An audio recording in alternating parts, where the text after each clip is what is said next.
जी में एक कथा आती है। एक भगवान के परम भक्त हुए,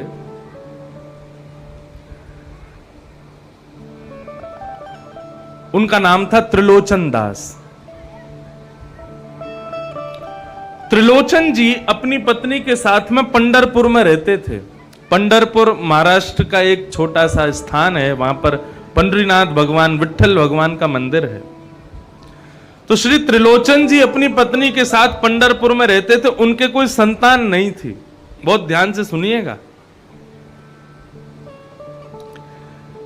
बंधुओं, संतान यदि भगवान दे दे ना कृपा करके तो इसमें प्रसन्न हो जाना, लेकिन यदि किसी को भगवान संतान ना देवे तो उसको अति प्रसन्न रहना चाहिए। हमारे पुत्र हो गया, पुत्री हो गई, ये भगवान की कृपा, लेकिन हमारे कोई बालक ही नहीं हुआ, ये भगवान की बहुत बड़ी कृपा है। आप कहोगे कैसी बात कर रहे हो महाराज, वंश रुक जाता है, यूं हो जाता है, त्यों हो जाता है, आप कैसी बात कर रहे हो? अरे आजकल के बालकों से बढ़िया तो बालक ना हो तो बढ़िया है। कैसी संतान है आजकल की, माता पिता को प्रणाम करना नहीं जानते, उनकी आज्ञा को मानना नहीं जानते, और केवल किस लिए संतान चाहिए हमें कि हम जब हमारी मृत्यु हो जाएगी तो हमारा अंतिम संस्कार कर देगा। पुत्र किसे कहते हैं? जो पुम नामक नरक से तार देवे उसको पुत्र कहते हैं। लेकिन बंधुओं, नरक एक नहीं है, बहुत प्रकार के नरक हैं। पुत्र होने से केवल एक ही नरक से बचोगे, बाकी नरकों में तो फिर भी जाना पड़ेगा। भगवान यदि किसी को कृपा करके संतान दें तो ये ठाकुर जी की कृपा, और ठाकुर जी यदि किसी को संतान ना दें तो ये ठाकुर जी की डबल कृपा। आप कहोगे क्यों? क्योंकि ठाकुर जी किसी को संतान देते हैं, किसी को पुत्र पुत्री देते हैं, तो इसका मतलब ठाकुर जी एक प्रकार से अपना पीछा छुड़ाते हैं उससे। क्या तेरा 24 घंटा तेरा मन यही में लगो रहेगो, मेरो बेटा कहाँ गए हो, मेरी बेटी क्या कर रही है, मेरो बेटा ठीक है कि ना है, मेरी बेटी ठीक है कि ना है। लेकिन भगवान कहते हैं जिसको हम संतान नहीं देते उसको हम नहीं चाहते कि वो बेटा बेटी के पीछे पड़ा रहे। 24 घंटा मेरा स्मरण कर, मेरे ठाकुर जी उठ गए, मेरे ठाकुर जी सो गए, मेरे ठाकुर जी की सेवा, मेरे ठाकुर जी को सब श्रृंगार प्रेम से हेरो कि नहीं, मेरे ठाकुर जी को भोग लगाओ कि नहीं। ठाकुर जी यदि संबंध का अभाव जीवन में देते हैं तो वो इसलिए देते हैं कि भैया तू कम से कम मेरा स्मरण कर, तू पुत्र पुत्री के चक्कर में मत पड़। भगवान किसी को यदि बहुत सारे संबंध जीवन में देते हैं वो इसलिए देते हैं ताकि तुम उसी में ही फंसे रहो। लेकिन भगवान यदि सबसे दूर रखते हैं, पुत्र भी नहीं है, पुत्री भी नहीं है, माता जी भी चली गई और परिवार के आदि लोग अकेले ही से ही रह गए हो, तो ये समझो ठाकुर जी ने सब दूर कर दिया। बोले तेरा कोई नहीं, तेरा केवल मैं हूं, तू मेरा रहे, बस मेरा स्मरण कर। श्रीमद् भागवत के श्रोता का लक्षण क्या है? श्रीमद् भागवत के श्रोता का लक्षण है कि उस श्रोता के हृदय में कभी भी नकारात्मक विचार प्रकट नहीं होते। वो सदा सर्वदा हर चीज में सकारात्मक भाव रखता है। यदि पुत्र पुत्री नहीं है तो भागवत का श्रोता कैसी विचारधारा रखेगा? अरे ठाकुर जी ने पुत्र पुत्री इसलिए नहीं दिए क्योंकि ठाकुर जी स्वयं मुझको, स्वयं खुद को मेरा पुत्र समझते हैं। भगवान ने मुझे पुत्र इसलिए नहीं दिया क्योंकि वे ही मेरे पुत्र हैं, वे ही मेरी पुत्री हैं। तो त्रिलोचन जी के कोई संतान नहीं थी। त्रिलोचन जी भगवान को ही पुत्र मानते थे। एक बार कथा सुनने के लिए श्री त्रिलोचन जी गए तो त्रिलोचन जी ने कथा में सुना कि संत सेवा, भगवत सेवा ये भगवान को प्रसन्न करने के सबसे बड़े एक प्रकार से उपाय हैं। ठाकुर जी ना तो पंचामृत अभिषेक से प्रसन्न होते हैं, ठाकुर जी ना ही आपके बहुत सारी अर्चनाओं से प्रसन्न होते हैं। आपके 500 रुपए 2000 रुपए की नोट चढ़ाने से ठाकुर जी कभी खुश नहीं होंगे। आप सोने का छत्र चढ़ा दो, बढ़िया सोने की जड़ाऊ वस्त्र ठाकुर जी को चढ़ा दो, ठाकुर जी उससे प्रसन्न नहीं होंगे। शनि भगवान पे तेल चढ़ा दो, हनुमान जी पे सिंदूर चढ़ा दो, कितना भी कुछ कर लो, ये ठाकुर जी को प्रसन्न करने के उपाय भले ही बताए गए हों, लेकिन ये सब भले ही तुम ना कर पाओ, लेकिन ठाकुर जी के निमित्त संतों को भोजन पवाओ, संतों की सेवा करो, ब्राह्मणों की सेवा करो, ठाकुर जी उससे ज्यादा प्रसन्न होते हैं। एक पद है ना, शायद गाया कि नहीं गाया, यहां पे पद गाया कि नहीं पता नहीं, लेकिन उसका अर्थ समझ लो। गिरधर जब अपनों कर जाने, बजाना नहीं, केवल सुनो। ठाकुर जी अपना कब मानते हैं वैष्णव को? ताको मन भक्तन की सेवा, भक्त चरण रज सदा लुभाने, गिरधर जब अपनों कर जाने। भक्तन में मति भक्तन में गति, हरि उर हरिजन संगे हरि उर आने, गिरधर जब अपनों कर जाने। ठाकुर जी हमको अपनाएंगे ये हमको पता कैसे चले? या श्री ठाकुर जी हमें अपना मानते हैं ये हमें पता कैसे चले? बोले ताको मन भक्तन की सेवा। बोले जिसका मन भक्तों की सेवा में हो, संतों की सेवा में हो, ब्राह्मणों की सेवा में हो, उसको निस्संदेह ये बात स्वीकार कर लेनी चाहिए कि ठाकुर जी ने मुझे अपना लिया, इसीलिए मेरी संतों में निष्ठा है, इसीलिए मेरी ब्राह्मणों में निष्ठा है, इसीलिए मेरी भक्तों में निष्ठा है। भक्तों को देख के, संतों को देख के, ब्राह्मणों को देख करके यो मन में भावना आवे, अरे अब इनके सेवा और करनी पड़ेगी, दक्षिणा और देनी पड़ेगी, इनको प्रणाम और करना पड़ेगा। यदि ये भावना आ रही है ना तुम्हारे मन में, तो तुम कितनों चोला चढ़ाओ, कितनों शनि भगवान पर तेल चढ़ाओ, कितने सोने के छत्र चढ़ा दो, ठाकुर जी तुमको स्वीकार नहीं कर रहे हैं। लेकिन तुम ठाकुर जी को कुछ नहीं दे पा रहे, लेकिन भक्तों के प्रति, संतों के प्रति इतनी निष्ठा है, तो समझो ठाकुर जी ने तुमको स्वीकार किया। तो त्रिलोचन जी जब प्रवचन सुन रहे थे, तो वहां संतों की सेवा का जब उन्होंने प्रसंग सुना, उसी दिन उन्होंने अपनी पत्नी से कहा, देवी ठाकुर जी ने हमको संतान तो दी नहीं है, तो क्या करें? बोले अब बाकी का बचा हुआ जीवन व्यापार करेंगे, धन कमाएंगे, और जो भी धन हमको प्राप्त होगा उससे हम भोजन प्रसादी बना करके पंढरपुर आने वाले वैष्णव भक्त और संतों को भोजन पवाएंगे। अब जीवन भर यही सेवा करनी। बीच में हमारा भाव ऐसा बना था कि जहां कहीं भी हम कथा करने जाएं, तो कथा के जो यजमान हैं उनसे हम ये प्रार्थना कर दें कि भैया हफ्ता में एक दिन प्रभु प्रसाद प्रारंभ कर दो। क्या समझ रहे हो बात को? हफ्ता में एक दिन कथा कराने वाले यजमान को हम कथा करके आए हैं तो कुछ तो दे के जामे, तो ये दे के जामे कि हफ्ता में एक दिन, और तुम्हारी सामर्थ्य नहीं है तो महीना में एक दिन प्रभु प्रसाद करो। प्रभु प्रसाद मतलब ऐसे ही भंडारा करवाओ, उसमें सब भक्तों को बुलाओ, सब संतों को बुलाओ, कुछ नहीं, केवल सबको प्रसाद ही पवाओ। और फिर क्या करो? प्रसाद पाने वालों की झूठी पत्तल स्वयं उठाओ, उनके चरणों में प्रणाम करो, 5 रुपया, 10 रुपया, 20 रुपया, 50 रुपया, 100 रुपया, जितनी तुम्हारी सामर्थ्य हो उतना उनको प्रदान करो। 2-2.5 महीने केवल इतना करके देख लेना, 5वें महीने से तुमको अपने आप फर्क दिखने लगेगा कि हमारे जीवन में कितना परिवर्तन, हमारी बौद्धिक विचार में कितना परिवर्तन, हमारे परिवार में कलेश शांत हो गए, हमारे परिवार के सब कष्ट दूर हो गए, अब सब प्रसन्न रहते हैं, सब आनंद से रहते हैं, सब खुशी रहते हैं, ठाकुर जी का अनुभव होता है, वृंदावन जाने का मन करता है, कथा सुनने में मन लगता है। ये सारे परिवर्तन अपने आप होने लग जाएंगे। केवल संत, वैष्णव और भक्तों की सेवा का यह प्रभाव है।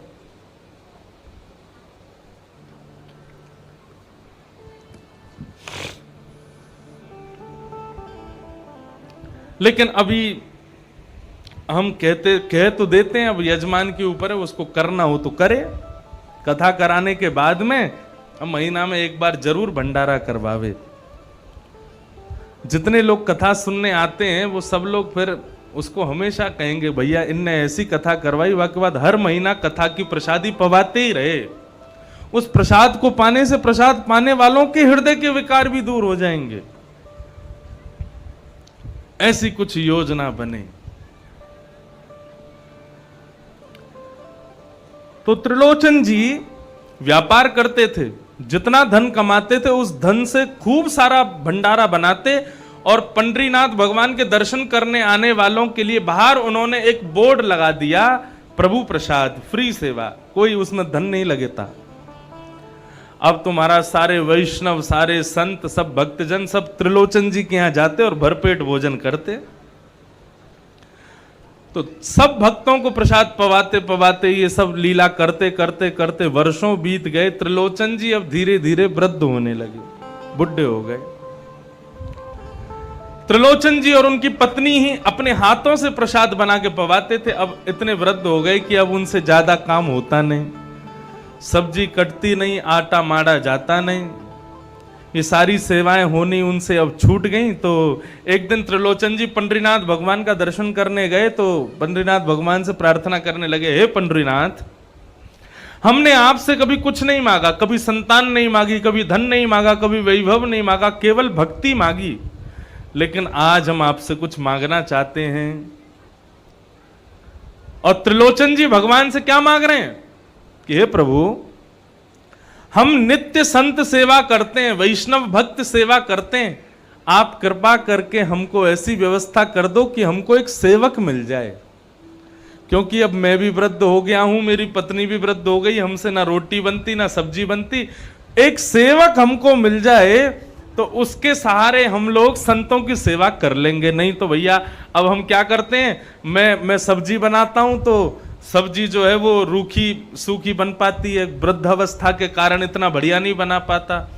हमारी पत्नी वृद्ध हो गई है, वो रोटी बनाती है तो रोटी कच्ची रह जाती है, इतनी बढ़िया नहीं बना पाती, तो लोगों को प्रसाद पाने में कष्ट होता है। इसलिए आप एक भक्त हमको एक ऐसा सेवक दे दो ठाकुर जी, जो संतों की सेवा में हमारा सहयोग कर सके। अब ऐसा नहीं है, त्रिलोचन जी के यहां सेवक तो बहुत आते थे, लेकिन भाई संतों के प्रति निष्ठावान सेवक होना चाहिए ना। भगवान मनी मन विचार करने लगे, बोले संतों की सेवा के लिए, भक्तों की सेवा के लिए हमसे बढ़िया सेवक तो मिलेगा नहीं तुमको। त्रिलोचन जी रात में ये मांग करके गए, दूसरे दिन पंडरीनाथ भगवान ही छोटे से बालक बन के, ऊंची धोती पहन के, सिर पर स्वाफा बांध के, गले में एक दुपट्टा डाल के, और सांवरा सलोना स्वरूप श्री भगवान का, और सीधे त्रिलोचन जी के यहां पहुंच गए। त्रिलोचन जी बोले, हाँ भैया बताओ लाला बेटा कहां से आए हो? बोले हमने सुना है कि आपको सेवक की जरूरत है। त्रिलोचन जी बोले, हाँ है तो सही। तो बोले हम आपके यहां सेवा करेंगे। क्या सेवा करनी है हमको बताओ। बोले सेवा क्या करनी है, सेवा बस संतों के लिए रोटी बनानी है, सब्जी बनानी है, चटनी बनानी है, यही सब करना है। हम दोनों थोड़ा हाथ बटा दिया करेंगे, बाकी की सब लीला तुमको करनी है, सब तुमको करना है। भगवान बोले ये तो मैं बहुत सालों से कर रहा हूं, अकेला ही कर लूंगा। त्रिलोचन जी बोले अभी तुम्हारी उम्र 8-9 साल की और तुम कह रहे हो बहुत सालों से कर रहे हो, तुम मतलब 4-5-6 साल का बच्चा तो थोड़ा बहुत समझदार होता है, और ग्रामीण क्षेत्र में तो 6-7 साल तक के बच्चा नंगे ही घूमे, उनको यूं ही ना पता रहे कि हमें लत्ताऊ पहनने। 8 साल की उम्र में तुम यूं कह रहे हो ये तो मैं जन्मों से करता आ रहा हूं, बहुत वर्षों से कर रहा हूं।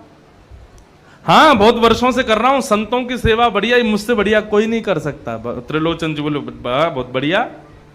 नाम क्या है तुम्हारा? बोले मेरा नाम अंतर्यामी। अच्छा अंतर्यामी नाम है? बोले हाँ। माता पिता कौन है तुम्हारे? बोले मेरे कोई माता पिता नहीं है।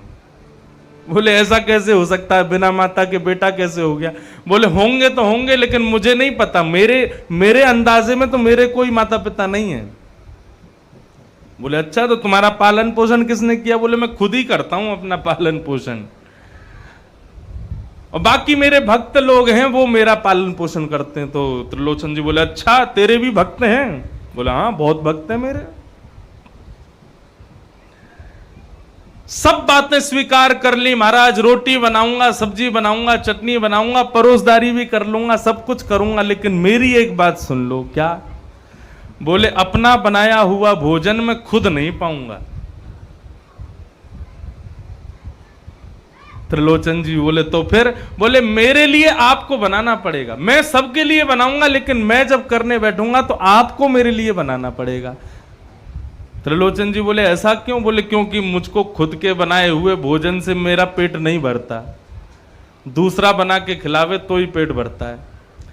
तो त्रिलोचन जी और उनकी पत्नी बोले अरे भैया ये छोटा सा बालक है, ज्यादा से ज्यादा 3-4 रोटी खाएगा, इसके लिए हम बना दिया करेंगे। ठीक है, हमको मंजूर है, हम तुम्हारे लिए रोटी सब्जी हम बना दिया करेंगे। अंतर्यामी बोले कि दूसरी बात और सुन लो। बोले हाँ। बोले मैं कितना भी खाऊं, आपने यदि कभी ऐसा बोला कि भाई बहुत खाता है, पेटू है, यदि आपने ऐसा बोला तो मैं तत्क्षण अपनी नौकरी छोड़ के चला जाऊंगा। कभी टोकना मत मेरे को खाने पीने के लिए, मैं जितना खाऊं प्रेम से पवा देना। त्रिलोचन जी सोचे नेक 100 छोरा, नेक 100 या को पेट कितनों खावे को, नेक आदि खावे को खवा दे करेंगे। अब तो महाराज दूसरे दिन से अंतर्यामी सुबह ही सुबह तैयार होकर के और लग गए। महाराज आलू का झोल बना रहे हैं, टमाटर सेव की सब्जी बना रहे हैं, दाल बन रही है, रोटी बन रही है, स्वयं बना रहे हैं और फिर स्वयं परोस रहे हैं सबको। त्रिलोचन जी और उनकी पत्नी देख करके बड़ी प्रसन्न हो रहे हैं। बोले भैया ये ऐसा सेवक मिलो भैया, सुबह ही सुबह सब चीज बना दे, अपने आप ही परोस रहे, अपने आप ही सबन को खवा रहे। और खाने वाले जितने भी वहां पर वैष्णव भक्तजन सब खा खा करके कहें वाह वाह त्रिलोचन जी, अब तो आनंद ही है गए हो, इतना स्वादिष्ट भोजन हमने पहले कभी नहीं पाए हो। त्रिलोचन जी बड़े प्रसन्न, बोले वाह विधाता, तेने बहुत बढ़िया सेवक दियो। अब महाराज 500-600 के करीब वैष्णव संत जन सब प्रसाद पाके चले गए। भगवान ने सबको पवाया, अंतर्यामी ने सब पा करके गए तो सबकी बर्तन मांज दिए, सब धो धा के सब रख दिया। अब आए त्रिलोचन जी के पास अंतर्यामी, बोले आज की सेवा पूरी? बोले हाँ हाँ बेटा तेने बहुत बढ़िया किया। बोले अभी कहां पूरी, अब मुझे पवाओ। त्रिलोचन जी बोले हाँ लाला तू बैठ जा, हम बनाते हैं। अब तो त्रिलोचन जी उनकी पत्नी ने थोड़ी सी सब्जी थोड़ी सी रोटी बना के ठाकुर जी को पवाई। तो सामने कटोरी में सब्जी रख दी, 2 रोटी रख दी, 1 चटनी रख दी। अब उसको देख करके ठाकुर जी कह रहे हैं इसको आंख में डालूं, कान में डालूं, नाक में डालूं, कहां डालूं? बोले आंख कान नाक में क्यों डालो, मुंह में डालो। बोले अरे बहुत कम है और बनाओ। बोले ये कम है तुम्हारे लिए? बोले अरे बहुत कम है और बनाते जाओ। अब तो महाराज वो खाने के लिए बैठे, 1 घंटा है गया, 2 घंटा है गए, 3 घंटा है गए, खाते ही जा रहे हैं, खाते ही जा रहे हैं और चली रही हैं बिलस्त की बिलस्त रोटी एक संग पाते जा रहे हैं। त्रिलोचन जी और उनकी पत्नी ने पूरा इतना सारा आटा मार करके पवा दिया, खूब सारी सब्जी पवा दी। पाप ऊ करके महाराज बिल्कुल 2-4 घंटा भोजन करने के बाद त्रिलोचन जी के और उनकी पत्नी के हाथ की बनी हुई सामग्री पाके अंतर्यामी जी को डकार आई। उसके बाद जल पी करके वो तो तुरंत पौड़ गए। और त्रिलोचन जी और उनकी पत्नी बोले का फायदा भयो हमको, जितनो 500 संत पाके जामे उतनो अकेलो ये पाले। अंतर्यामी बोले, त्रिलोचन जी बोले देवी उसने मना किया था कभी बोलना मत कि बहुत खाता है। अब ठीक है जैसा भी ये संतों की सेवा हो रही है ना, कोई बात नहीं, इसको पवा दिया करेंगे। अब तो महाराज अंतर्यामी थोड़ी देर सोते, फिर उसके बाद उठते। उसके बाद त्रिलोचन जी की खूब मालिश करते, खूब पैर दबाते, कोठा दबाते, हाथ दबाते, सिर की मालिश करते, खूब उनकी सेवा करते। अंतर्यामी जी ने इस प्रकार 5 महीने तक त्रिलोचन जी के यहां पर सेवा करी और करवाई।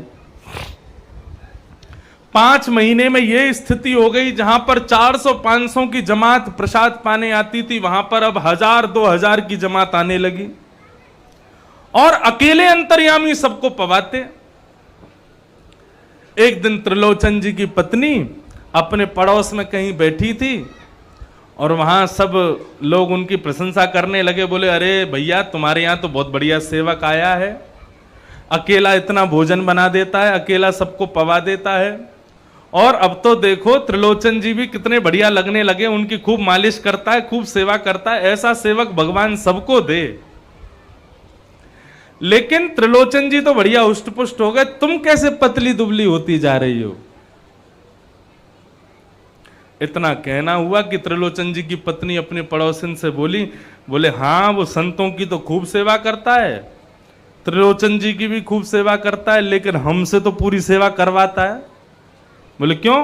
बोले सबका भोजन वो बनाता है, लेकिन उसका भोजन हमको बनाना पड़ता है।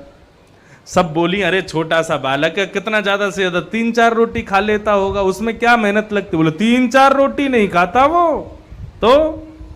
बोले अरे पूरी परात भर के आटा मारती हूं मैं, बिलस्त की बिलस्त रोटियां खाता है। अरे बहुत खाता है, 1 नंबर का पेटू है।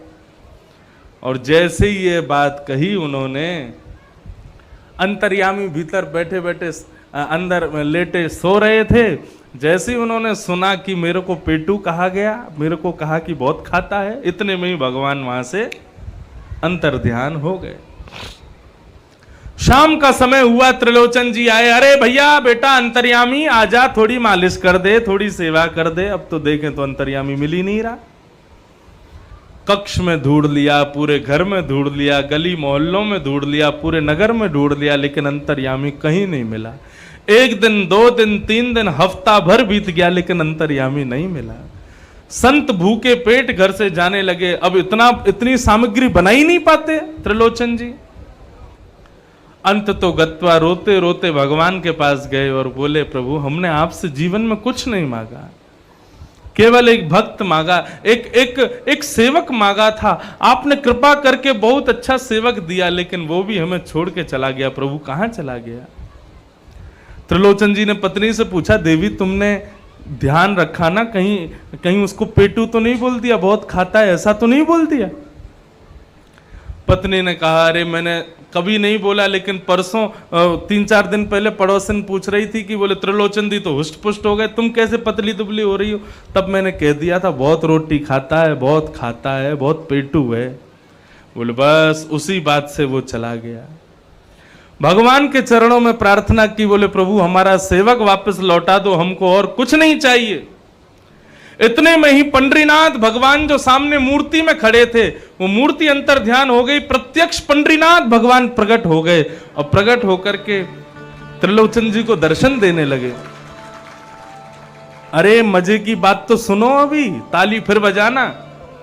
त्रिलोचन जी के सामने भगवान प्रकट हो गए तो त्रिलोचन जी भगवान को देख करके कहने लगे, बोले हमको आप नहीं चाहिए, आप तो फिर से मंदिर में ही चले जाओ, हमको तो हमारा सेवक वापस लौटा दो, हमको आप नहीं चाहिए, हमको तो सेवक चाहिए जो हमारी सेवा करे। इतने में ही भगवान बोले अच्छा सेवक चाहिए, हम नहीं चाहिए? बोले नहीं आप नहीं चाहिए। तो बोले अच्छा आंख बंद करो। त्रिलोचन जी ने आंख बंद करी और बोले अब खोल के देखो। जैसे ही खोल के देखा तो पंडरीनाथ भगवान जो पूर्ण श्रृंगार करके खड़े थे, सारा श्रृंगार उतार दिया, ऊंची धोती पहन ली, कंधे पर साफा डाल के सिर पर एक स्वाफा बांधा, तो मानो पंडरीनाथ भगवान ही वही अंतर्यामी के रूप में सामने खड़े हुए हैं। त्रिलोचन जी बोले अंतर्यामी तुम? बोले हम अंतर्यामी हैं, हम ही पंडरीनाथ हैं, हम ही विट्ठलनाथ हैं, हम ही बांके बिहारी हैं, हम ही ठाकुर जी हैं। त्रिलोचन जी बोले तो इतने महीनों से मेरे यहाँ कौन सेवा कर रहा था? बोले संतों की सेवा हमसे बढ़िया कोई नहीं कर सकता त्रिलोचन जी, इसलिए हम ही तुम्हारे यहाँ अंतर्यामी बन के आए थे, हम ही सेवा कर रहे थे। तब ठाकुर जी को अपने हृदय से लगाया त्रिलोचन जी ने, बड़ी कृपा की। बंधुओं इसको कहते हैं रास। क्या कहते हैं? रास। ये रस नहीं है। भक्त के लिए भगवान तत्पर हो जाएं, भक्त के लिए भगवान रूप बदल लें, भक्त के लिए भगवान कुछ भी करने को तैयार हो जाएं।